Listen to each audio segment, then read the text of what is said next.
Hello, my name is Ashay and I am the lead instructor for English at EZScholar. In this video, I am going to take you through the transitions questions on SAT English.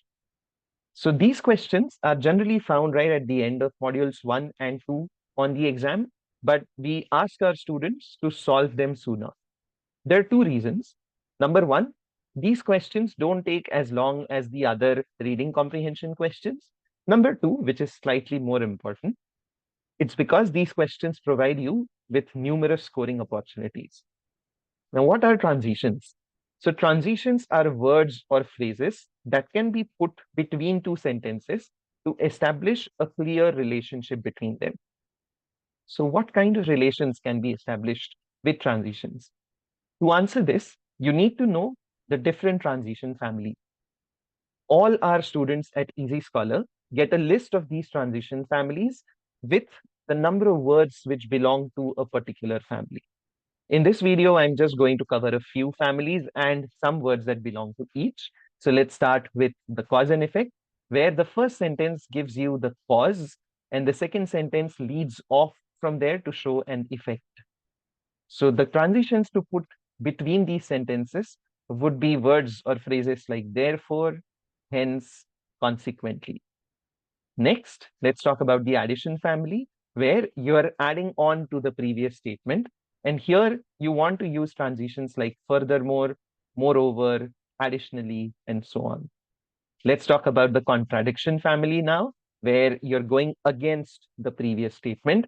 And you'll need transitions like however, nevertheless, and conversely here. Last but not the least, let's talk about the illustration family, where you want to specify something related to the previous statement or provide an example of the concept which was stated in the previous statement. Here, you're looking at transitions like for example, for instance, and in this case. Now, why is it so important to know these families and the words that belong to each one of them? Again, there are two reasons here. First, it will help you expedite your thinking process because you're not really looking at just the words when you're looking at the choices. You're also thinking of the kind of relation that exists between the sentences and which family do you want to go to. The second reason, it's because if you look at a question and if there are two transitions from the same family, you can always eliminate both of them. Whenever you're attempting multiple choice questions on SAT English or SAT Math, you need to understand that there's always going to be just one clear answer. So if you see a transitions question with furthermore and moreover listed as the two choices, you can safely eliminate both of them because this question is clearly not testing your knowledge of the addition family. With that said, let's take a look at a question. I would like you to pause the video here, read the question carefully, and mark your answer, note it down. You can then resume the video and check if you've answered it correctly.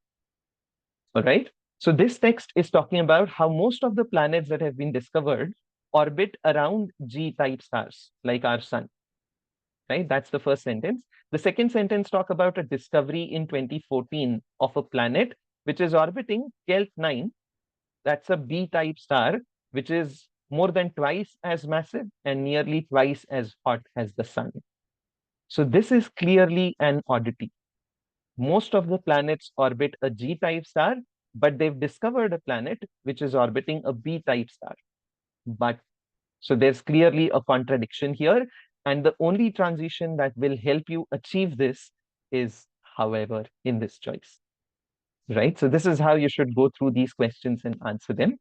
Now, to test your understanding of these concepts, it's very important to attempt a full-length mock test. So you can always reach out to us for a full-length mock test and follow our social media handles for more such content.